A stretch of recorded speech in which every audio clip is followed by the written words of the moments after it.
नमस्कार दोस्तों, मैं Ravindra Yadav, solar engineer of taken so energy. और बहुत बहुत स्वागत है आपके हमारे YouTube channel taken so energy के वीडियो ट्यूटोरियल में।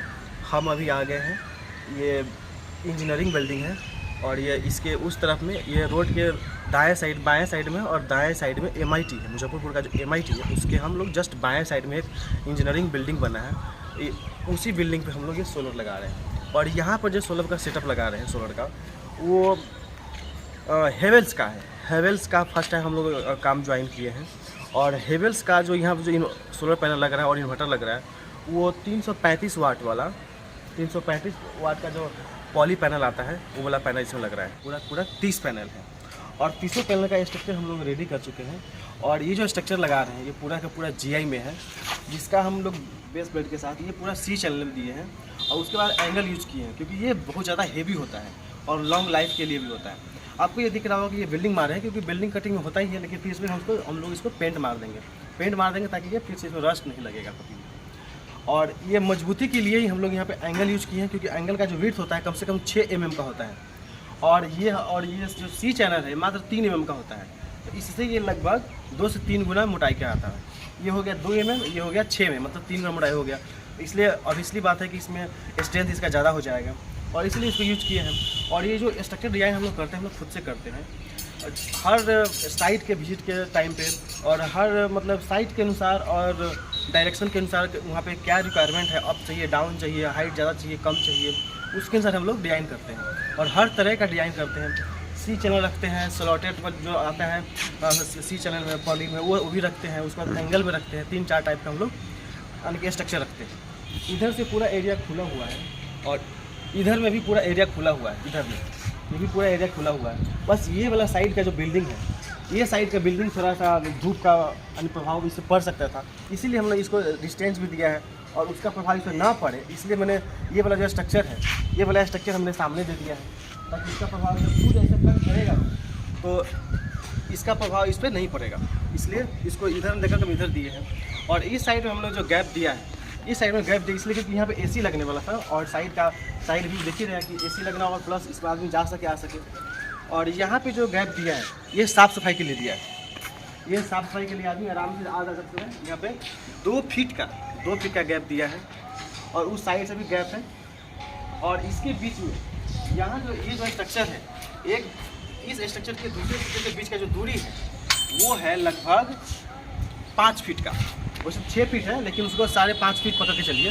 5 फीट का इस स्ट्रक्चर से दूसरे स्ट्रक्चर का जो दूरी है वो 5.5 फीट का है। लगभग 6 फीट का दूरी दिया मैंने, ताकि इसका छाया उस पर ना पड़ सके। और यहाँ जो इंक्लेशन दिया है वो मात्र 20 डिग्री का दिया है, ताकि क्योंकि अगर 26 डिग्री देता तो ये बहुत ज़्यादा डाउन हो जाता और ये बहुत ज़्यादा अप हो जाता, जो यहाँ पे बैलेंस नहीं होता। इसीलिए हमने यहाँ पे 20 डिग्री का जो एंगल है वो दिया है, स्लोपिंग दिया है और 20 डिग्री का दिया है। और ये जो डायरेक्शन है पूरा का पूरा साउथ है, हमारा इधर साउथ पड़ता है। देख रहे हैं यहाँ सूर्य उगा है, सुबह का टाइम है। तो ये हो गया ईस्ट हो गया और ये हो गया साउथ, ये नॉर्थ और ये वेस्ट हो गया। तो इस तरह से हमने इसका डिजाइनिंग किया है और हमारा ये पूरा रेडी हो गया। हम जा रहे हैं सोलर इंस्टॉल करने के लिए। और ये जो पूरा सेटअप है, ये सेटअप लग रहा है ऑन ग्रिड का, क्योंकि ये सरकारी बिल्डिंग है, यहाँ पे बैटरी सिस्टम नहीं चाहिए, तो इसीलिए यहाँ पे ऑन ग्रिड का हम सिस्टम लगा रहे हैं। जो इन्वर्टर है वो भी हेवेल्स का है, जो सोलर पैनल है वो भी हेवेल्स का है। मतलब हेवेल्स का ही ये पूरा प्रोजेक्ट है, सरकारी प्रोजेक्ट है। इसका इंस्टॉलेशन हम लोग अब शुरू कर चुके हैं और इसमें ये दिखा रहे हैं कि ये जो स्ट्रक्चर हम लोग यूज कर रहे हैं पूरा GI का है। इसमें पूरा बेस प्लेट है और इसमें GI स्ट्रक्चर का है, इसमें वायर है और सारा कुछ जो भी ये सब GI का है। और कटिंग होल होगा भी तो उसको हम लोग पेंट मारेंगे। ये हमारा अपना डिज़ाइन है, ये लोग कोई करके नहीं देता, ये लोग हम अपना डिज़ाइन करते हैं, शॉर्टेस्ट वे में हम लोग डिज़ाइन करते हैं। और ये जो पूरा जो पैनल पड़ा हुआ है 30 पैनल, ये पूरा का पूरा हेवेल्स का है, ठीक है। और जब पैलेट में आता है तो उसमें कोई कूट नहीं लगा। बहुत सारा कस्टमर ये भी पूछते हैं कि इसमें कूट क्यों नहीं लगा हुआ है, ठीक है। तो जब पैलेट में जब सोलर पैनल आता है तो उसमें कूट नहीं लगा रहता, ठीक है, ऐसे ही रहता है। देख रहे हैं हेवेल्स का सोलर पैनल है। और दोस्तों अभी तक अगर आपने मेरा जो चैनल उसको सब्सक्राइब नहीं किया है तो मेरा जो चैनल है उसको सब्सक्राइब कर ले प्लीज़, और इसको शेयर भी करते चलिए ताकि बाकी लोगों को भी ये इन्फॉर्मेशन मिल सके कि हम हर तरह का काम करते हैं, बिहार में पूरा सर्विस देते हैं, ताकि वो भी हमसे जुड़ सके और काम करवा सके और अच्छा से अच्छा सर्विस ले सके।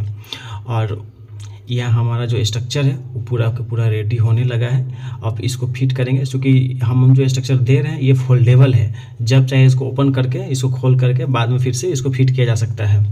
मतलब नट बोल्ट से इसमें कोई भी वेल्डिंग की वर्क नहीं है, सब के सब फोल्डेबल है। नट बोल्ट से टाइट करेंगे और फिर उसको फास्टनर मार के इसको फिट करेंगे।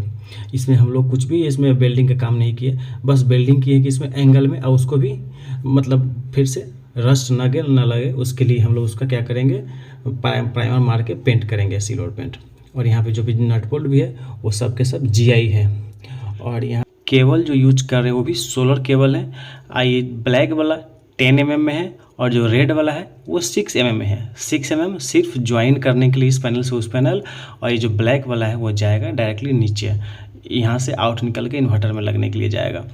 और इस तरह से हम लोग इस सोलर का इंस्टॉलेशन करना शुरू कर चुके हैं। इसमें हमको बस ध्यान रखना है कि जो भी नट बोल्ट है, क्योंकि बाकी स्ट्रक्चर तो मेरा टाइट हो ही गया है, बस हमको नट बोल्ट अच्छे से टाइट करके रखना है और उसको लूज नहीं रहने देना है, क्योंकि ये सरकारी प्रोजेक्ट है, बार बार मेंटेनेंस यहाँ होता नहीं है, तो हमको बस इसी का ध्यान रखना है। और एक बात और ख़ास ध्यान रखना है, स्ट्रक्चर टाइट करने के टाइम इसका जो डायगोनल है वो इस छोर से उस छोर दोनों इक्वल होना चाहिए, इक्वल लेंथ का होना चाहिए दोनों डायगोनल।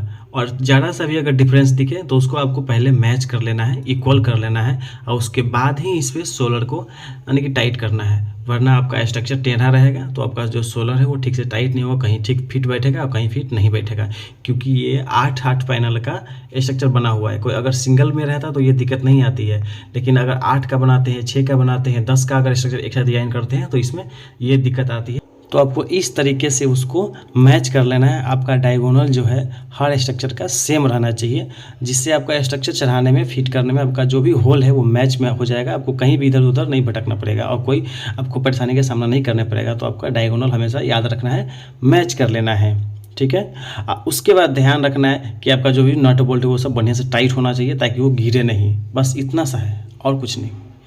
तो हम लोग देख रहे हैं कि हर स्ट्रक्चर का जो डायगोनल है उसको हम चेक करते जा रहे हैं और फिट करते जा रहे हैं। उसके बाद पीछे में देख रहे हैं कि हर स्ट्रक्चर का जो स्टैंड है उसको भी हम लोग टाइट करते जा रहे हैं, और टाइट करने के साथ साथ उसको हम देखते जा रहे हैं कि वो सीधा है या नहीं। लिक्विड लेवल से हम लोग उसको सीधा है कि नहीं वो भी हम लोग टेस्ट करते जा रहे हैं। तो ये सारा कुछ पैरामीटर ध्यान रखना है ताकि कहीं से भी आपका जो स्ट्रक्चर यानी कि भद्दा न दिखे और टेढ़ा बेढ़ा न दिखे। और यहाँ भी हम लोग फिर से हम नए कंपनी में जुड़े हैं, नए कंपनी का हम यहाँ काम स्टार्ट किए हैं। तो इस तरह से हम हर कंपनी से जुड़ते जा रहे हैं और लगभग हम बिहार के हर कंपनी का काम करना शुरू कर चुके हैं। तो अब अगर आप किसी भी कंपनी का इंस्टॉल करवाना चाहते हैं या किसी भी कंपनी का परचेज करना चाहते हैं प्रोडक्ट्स और उसके बाद इंस्टॉल करवाना चाहते हैं तो भी आप हमसे संपर्क कर सकते हैं। हम पूरा का पूरा हेल्प करेंगे और हर कंपनी का इंस्टॉलेशन करके देंगे। सोलर मॉड्यूल अब हम लोग लगाने लगे हैं और यहाँ पे जो आप लोग सोच रहे हो कि हमने 20 डिग्री इंक्लिनेशन क्यों दिया है। तो इंक्लिनेशन ज़रूरी इसलिए होता है ताकि अगर कुछ धूल कण उस पर पड़े, साफ़ सफाई करना हो तो पानी आराम से स्लोप बना रहे, उस पर पानी ढल जाए, ना कि उस पर धूल कण बैठ जाए और जम जाए, ताकि उसको फिर जब साफ़ करना हो तो रगड़ना पड़े। स्लोप इसलिए ज़रूरी होता है, इसलिए नहीं कि हाँ आपको ज़्यादा स्लोप देने से आपको ज़्यादा प्रोडक्शन मिलता है। स्लोप ज़रूरी है, स्लोप देने से प्रोडक्शन मिलता है, लेकिन ज़्यादा स्लोप देने से नहीं मिलता है या कम स्लोप देने से नहीं मिलता है। इसलिए स्लोप ज़रूरी है। 20 डिग्री से 15 से लेकर के 26 डिग्री के बीच में ही, 26 से ज़्यादा भी नहीं करना है, जो लैटीट्यूड एंगल है उससे ज़्यादा भी नहीं करना है, और कम से कम 15 डिग्री से कम भी नहीं करना है, क्योंकि 15 डिग्री से कम कीजिएगा तो आपका जो पानी उनी है अगर जैसे ही साफ सफाई कीजिएगा, धूल कण पड़ेगा, ओस उस पड़ेगा तो आपका ढलेगा नहीं। तो ये सब को ध्यान रखना है। इसलिए स्लोप का ज़्यादा मारामारी नहीं रहता है। मारामारी इस बात का है कि आप जो लगा रहे हैं वो प्रॉपर एंगल में होना चाहिए, साउथ डायरेक्शन में होना चाहिए। अगर एकदम एग्जैक्ट साउथ में नहीं भी है तो भी साउथ की तरफ होना ही चाहिए, क्योंकि हो सकता है आपका छत का डायरेक्शन कुछ अलग हो तो उस तरफ नहीं लगा पाए, लेकिन साउथ में 10-15 डिग्री चलता है, एग्जैक्ट नहीं लेकिन उतना चलता है। तो ये सब ध्यान रखते हुए हम लोग यहाँ काम स्टार्ट कर चुके हैं। और यहाँ पे एक बात कहना चाहते हैं कि अगर आप लोग मान के चलो कि कोई अगर डिमांड करता है कि हमको स्लॉटेड वाला जो चैनल होता है और सी चैनल के साथ जो स्लॉटेड आता है वो वाला हमको लगा के दीजिए, हम वो भी लगा के देंगे। सबका प्राइस अलग अलग है। ये जो एंगल है, एंगल वाला जो है इस थोड़ा हेवी में आता है, और एंगल के साथ अगर ये बेस प्लेट के साथ सी चैनल और एंगल में देते हैं तो इसका कॉस्ट थोड़ा ज़्यादा पड़ता है। हम लोग इसका लगभग सिर्फ स्ट्रक्चर का कॉस्ट लेते हैं 6 रुपये वाट, और अगर स्लॉटर के साथ लेते हैं तो उसका भी 6.5 रुपये लेते हैं। 6.5 रुपये इसलिए क्योंकि उसका जो नट बोल्ट आता है वो थोड़ा कॉस्टली आता है, बस इसलिए 6.5 रुपये वाट लेते हैं। और अगर सिर्फ सी चैनल सी बोलते हैं, सिर्फ एंगल लेते हैं तो उसका कॉस्ट पड़ता है 5.5 रुपये वाट। वो इसलिए क्योंकि उसमें फिर ये बेस प्लेट नहीं आता है, बेस प्लेट का कॉस्ट थोड़ा एक्स्ट्रा पड़ जाता है, इसकी वजह से हम लोग उसमें आधा रुपया मतलब 8 आना रुपये एक्स्ट्रा रखते हैं। बेस प्लेट थोड़ा कॉस्टली आता है। और सिर्फ सी अगर एंगल लेते हैं तो 5.5, और बेस प्लेट वाला बेस जो है वो पूरा अगर सी लेते हैं और ऊपर में एंगल लेते हैं तो भी 6, और अगर स्लॉटेड के साथ लेते हैं बेस प्लेट वाला सी चैनल तो आपको 6.5 रुपये वाट पड़ता है। और चूँकि महंगाई हो गया इस वजह से थोड़ा रेट बढ़ा हुआ है, और पैनल का रेट तो एज पर है जैसा सब जगह रहता है, उसके बाद इन्वर्टर का हर चीज़ का। मेरे पास सारे सिस्टम उपलब्ध है। अभी हम इप्रो कंपनी से भी जुड़ गए हैं। इप्रो का जैसे मैंने पहले वादा किया था कि इप्रो का आपको हर चीज़ दिखाऊंगा, तो उसका भी इंस्टॉलेशन शुरू होने वाला है। चूँकि हम यहाँ पे जो ऑन ग्रिड सिस्टम लगा रहे हैं, और बिहार में नेट मीटरिंग के बारे में शायद ही किसी को पता है, बहुत सारे लोग तो ये भी जानते हैं कि यहाँ ये नेट मीटरिंग होता ही नहीं है, या इस एरिया में होता है, इस एरिया में नहीं होता है। तो इतना हम कहना चाहते हैं कि जो नेट मीटरिंग प्रोसेस है वो पूरे बिहार में उपलब्ध है, बस कहीं पे प्रॉपर जानकारी नहीं है जिसके वजह से दिक्कतें आ रही है। लेकिन नेट मीटरिंग अवेलेबल है, बस आपको थोड़ा मेहनत करना पड़ेगा, क्योंकि अभी ये स्टार्टिंग है तो आपको मेहनत करना ही पड़ेगा। और अगर कोई गाइडलाइन चाहिए तो आप हमसे संपर्क कर सकते हैं। लेकिन हर जगह नेट मीटरिंग हो रहा है, ठीक है, हर जगह अलाउ है। आप कहीं से भी परचेज कीजिए और कहीं से भी नेट मीटरिंग कराइए, चाहे खुद कराइए या जो एजेंसी आपको लगा के दे रही है उनसे करवाइए, ठीक है। तो नेट मीटरिंग हो रहा है, बस थोड़ी सी परेशानी आ रही है।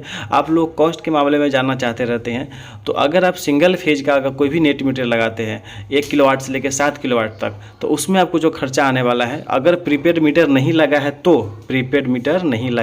तो लगभग आपको खर्चा जो आने वाला है वो 15,000 तक का आएगा, 12 से 15। अगर प्रीपेड मीटर लगा है तो बहुत से बहुत 8 से 10,000 का खर्चा आने वाला है, ठीक है। और अगर 3 फेज में अगर लगाना चाहते हैं, मतलब 8 किलोवाट से लेकर के 33 किलोवाट तक, तो उसमें जो आपका खर्चा आने वाला है वो लगभग 25 से 30,000 का खर्चा आएगा। यदि 3 फेज प्रीपेड मीटर आपके यहाँ लगा हुआ है तो आपका खर्चा बहुत से बहुत 10 से 15,000 का खर्चा आने वाला है, ठीक है, प्रीपेड मीटर लगा है तो। दोस्तों, हम लोग कस्टमर के डिमांड का खास ध्यान रखते हैं। यहाँ पे देख रहे हैं फास्टनट हम लोग लगाए हैं, 2 फास्टनट लगाए हैं, सब में फास्टनट लगाए हैं चारों पाँव में, और इसको अब ढालने वाले हैं। इसी तरह से जितना भी स्ट्रक्चर यहाँ लग रहा है, 5 सेट है, पाँचों का भी इसी तरह से फास्टनट लगा कर ढाले हैं। तो जो ढालेंगे भी वो भी 1 फीट बाई 1 फीट ढालेंगे। हर कस्टमर के मन में यही डाउट रहता है कि कहीं हमारा जो स्ट्रक्चर है और जो सोलर पैनल लग रहा है उसको उड़ा के न ले जाए।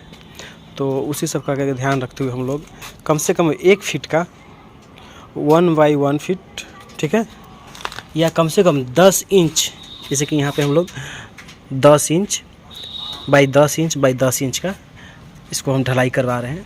जिससे क्या होगा कि ये जो अंदर वाला है ये भी पूरा ढक जाएगा, ये कवर अप हो जाएगा और इसमें स्ट्रेंथ आ जाएगा।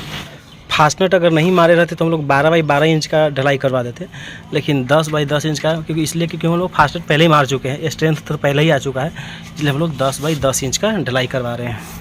दोस्तों, यहाँ का जो हमारा इंस्टॉलेशन है वो हमारा लगभग कंप्लीट हो गया। अब जा रहे हैं इन्वर्टर को टांगने के लिए। इन्वर्टर को हैंग करेंगे और इसका फाइनली इसका वायरिंग करेंगे, और इस होके हमारा ये वायर जाने वाला है। ये जो पाइप दिख रहा है इसी होके हम लोग पाइप ले जाएंगे।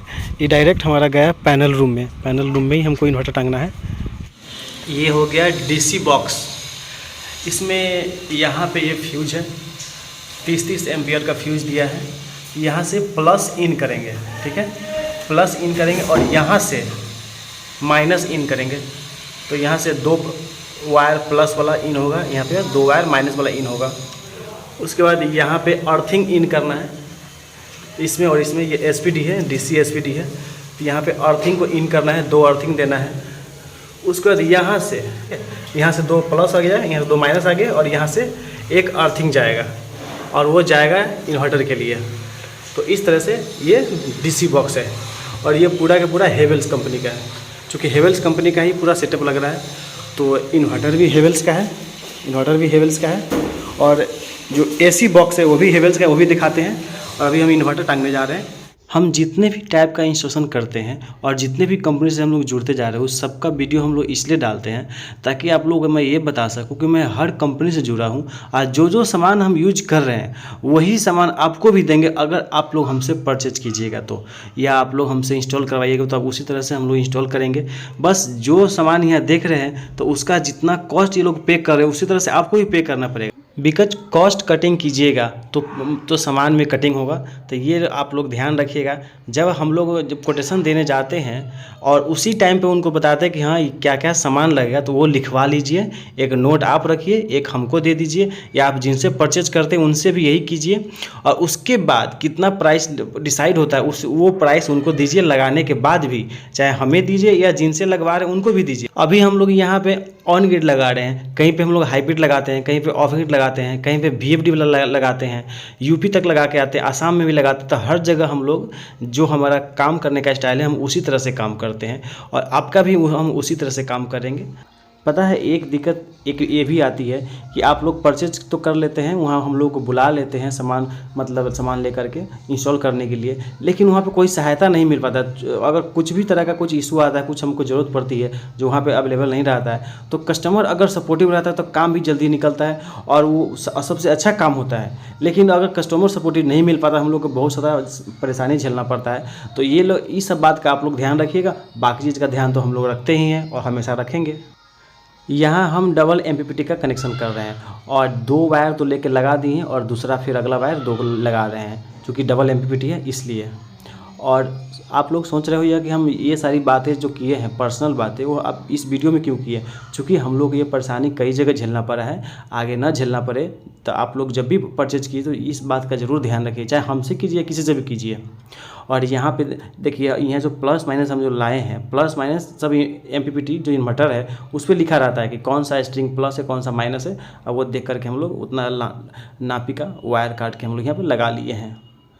दोस्तों मेरा मानना है कि अगर आप हमसे जुड़ रहे हैं और सोलर खास करके सोलर पैनल से अगर जुड़ रहे हैं, सोलर परचेज कर रहे हैं, लगवा रहे हैं, तो समझ लीजिए कि ये रिश्ता लगभग लाइफ टाइम का हो गया। क्योंकि अगर सोलर पैनल लग गया है तो सोलर पैनल में लगभग 25 साल तो वारंटी में रहता है।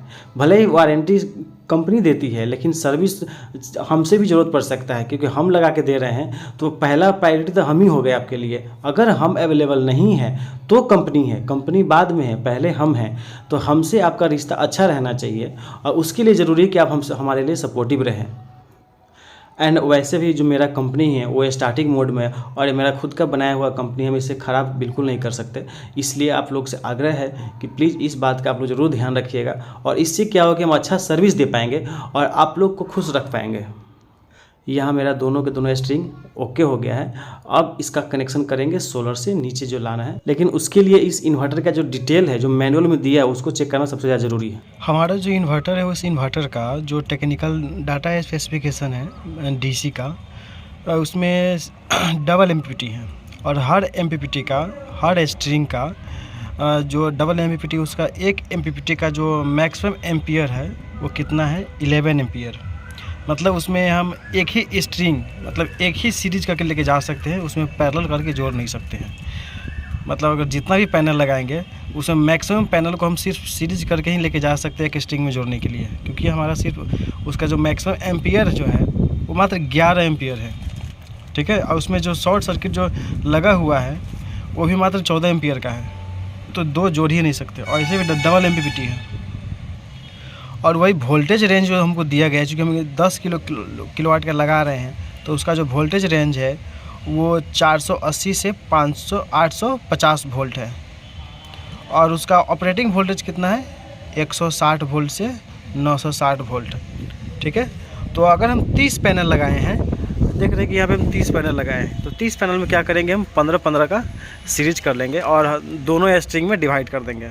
ढलाई देख रहे हैं कर दिया गया है, सबका ढलाई कर दिया गया और हम लोग वायरिंग कर रहे हैं। हमको 15 पैनल जोड़ना है, तो एक में 6 है, वहाँ भी 6 है, सब में 6 है। तो इसको पहले तो हम पूरे के पूरे का सीरीज करने वाले हैं और फिर यहाँ से ये वाला पैनल में प्लस माइनस निकाल कर रखेंगे और फिर इस पैनल से आगे वाले में जोड़ेंगे अगले स्ट्रिंग के 3 पैनल, क्योंकि 12 और 3 15 करेंगे और इसको एक साथ सीरीज करने वाले हैं। तो ये वाला कट हो गया। इसी तरह से सारे को कट कर लेंगे।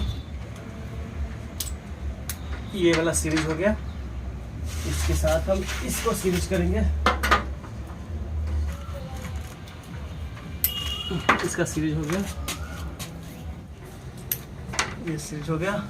ये जो 6 और 6 12 पैनल है, ये 12 एक साथ सीरीज में है, सबका एक साथ जुड़ गया है तार, एक साथ सब सीरीज में है। और यहाँ से इस स्ट्रिंग का प्लस वायर निकाल के यहाँ रख दिए हैं। और ये वाला हो गया दूसरा रो, इस दूसरा रो का भी ये 6 और वो 6 एक साथ सीरीज में है। और इसका भी प्लस निकाल के हम यहाँ पे रख लिए हैं, वो दिख रहा है आपको, वो प्लस निकाल के रख लिए हैं। और इस अब रह गए बात, क्योंकि हमको 15 का सीरीज करना है, तो इसमें 3 पैनल घट रहा था और इस स्ट्रिंग में भी 3 पैनल घट रहा था।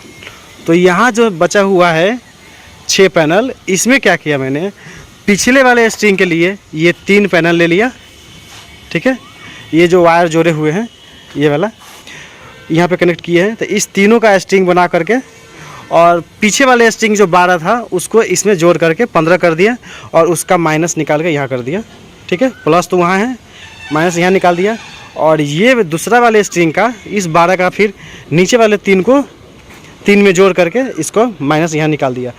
मतलब मेरा बस इतना कथन था ताकि दोनों का माइनस एक साथ यहाँ से लेके जाए और दूसरा इस दोनों का स्ट्रिंग का प्लस वहाँ से लेके हम ऐसे लेके चले आए, दीवार से होते हुए लेके यहाँ चले आए। यहाँ का वायरिंग पूरा ओके हो गया है और इसका वायरिंग इस होते हुए, क्योंकि यहाँ टाइल्स लगने वाला इसलिए एक ही जगह से वायरिंग लिया पूरा, और यहाँ से होते हुए इसके अंदर चला गया है। यहाँ पे फाइनली लाइटिंग अरेस्टर लगवा रहे हैं, इस चबूतरे पे लगेगा लाइटिंग अरेस्टर और यहीं पे इसके नीचे में अर्थिंग होगा। हमारा काम पूरा फिनिश हो गया है। ये इंजीनियरिंग बिल्डिंग है और इस बिल्डिंग में मतलब सरकार के द्वारा जो भी परीक्षा कंडक्ट कराया जाएगा वो इसमें होगा। मतलब इस बिल्डिंग के बनाने का पर्पस यही है कि इस बिल्डिंग में परीक्षा कंडक्ट कराया जाएगा। परीक्षा जो भी जिस भी तरह का एग्ज़ाम लिया जाएगा सरकार के द्वारा वो इसी बिल्डिंग में होगा, मुजफ्फरपुर के एरिया में, आसपास के एरिया में। और ये जो बिल्डिंग है ये वो बॉयज़ हॉस्टल है, MIT का बॉयज़ हॉस्टल है, सामने में दिख रहा है। और ये भी दिख रहा है आपको, बॉयज़ हॉस्टल के जस्ट बाजू में है। और वो MIT है, ये रोड के उस तरफ में MIT है और रोड के इस तरफ में ये बिल्डिंग है। तो अगर किसी को अगर देखना है कि हमने ये साइट कहाँ पे है मेरा ये और कैसे कैसे लगाया है, वीडियो में तो आप लोग देख ही लोगे, लेकिन अगर आपको साइट पे आके देखना है तो आप लोग यहाँ पे आके देख सकते हो। जस्ट उसके ऊपर में लगा है, पूरा 10 किलोवाट का, पूरा ग्रो वाट का सेटअप है। यहाँ पे हमारा जो कनेक्शन है वो ये पूरा ओके हो गया है। और ये जो सेटअप है पूरा 10 किलोवाट का ऑन ग्रिड है। तो ये हमारा हो गया AC/DC बॉक्स, ये AC बॉक्स है, ये DC बॉक्स है। इसमें सिर्फ DC पॉइंट है, इसमें सिर्फ AC पॉइंट है। यहाँ से पूरा इन्वर्टर कनेक्ट हो गया है और सोलर से भी इन्वर्टर कनेक्ट हो गया है। अब बस इसमें हमको बस इनपुट देना है। इसको खोल के देखते हैं। इसमें इनपुट जैसे ही कनेक्ट करेंगे हमारा ये सेटअप चालू हो जाएगा। और इनपुट तब तक इसमें नहीं दे सकते जब तक यहाँ पे नेट मीटर नहीं लगेगा, क्योंकि ये नया बिल्डिंग है तो भी कनेक्शन होना बाकी है। तो यहाँ पे इनपुट पॉइंट दे दिए हैं, बस आउटपुट पॉइंट डालना है, ठीक है। देखिए ये जो AC/DC बॉक्स है, तो ये AC बॉक्स में यहाँ से इनपुट दिए, इनपुट से गया इस MCB में, इस MCB में गया, ये 4 पॉइंट MCB है। वहाँ से जो SPD है, सर्ज प्रोटेक्टर है, सर्ज अरेस्टर है, इससे कॉमन होते हुए आउटपुट में आ गया। सर्ज अरेस्टर से कॉमन होते हुए आउटपुट में आ गया और आउटपुट हमारा इस होते हुए यहाँ मिल गया है। और यहाँ से हम आउटपुट जोड़ेंगे किसको, मीटर्स को, नेट मीटर को हम यहाँ पे आउटपुट जोड़ेंगे, जिससे हमारा ये यहाँ से इसको इनपुट प्रोवाइड करते हुए सोलर को कॉमन सर्ज प्रोटेक्टर प्रोटेक्ट करेगा। और यहाँ से फिर इस होते हुए हमारा इन्वर्टर को चला जाएगा और यहीं से इसका इनपुट आउटपुट चालू हो जाएगा बाई डायरेक्शनल। और ये हमारा इन्वर्टर है 10 किलोवाट का, हेवेल्स का, ये लग गया है। अभी तो इसमें इनपुट कनेक्ट नहीं किए हैं, AC वायर कनेक्ट नहीं किए, इसकी वजह से अभी चालू नहीं है। बट हमारा जो वायरिंग है वो पूरा कंप्लीट हो गया है। अभी बिल्डिंग बनना बाकी है, तो इसे बनेगा, यहाँ पूरा मीटर भी लग जाएगा और उसका चालू हो जाएगा। और ये जो DC पॉइंट है, इस DC पॉइंट में चूँकि ये डबल MPPT है, PV1 का प्लस और PV2 का प्लस, ये PV1 PV2 है। तो जो PV1 है इसका प्लस माइनस और इसका प्लस माइनस हमने इस DC बॉक्स से लिया है, और इस DC बॉक्स का जो इनपुट है मैंने वहाँ उसके लिए भी 4 वायर लिया है ऊपर से, डायरेक्ट सोलर से 15-15 का स्ट्रिंग बना करके हमने डायरेक्ट ले लिया है। और इसका कनेक्शन भी जो प्लस वायर है उसको ये DC फ्यूज के थ्रू लिया है, और जो माइनस वायर है माइनस है उसको डायरेक्ट ले लिया है, और सर्ज प्रोटेक्टर से होते हुए इसको फिर से आउट कर दिया है इन्वर्टर के लिए। ठीक है दोस्तों, हम आपके लिए अच्छा से अच्छा वीडियो लाने की कोशिश करते हैं और एकदम रियल वीडियो लाते हैं, इसलिए जो मेरा चैनल उसको सब्सक्राइब करते चलिए और अपने दोस्तों में शेयर जरूर कीजिएगा और अपना कमेंट जरूर कीजिएगा आपको मेरा वीडियो कैसा लगता है।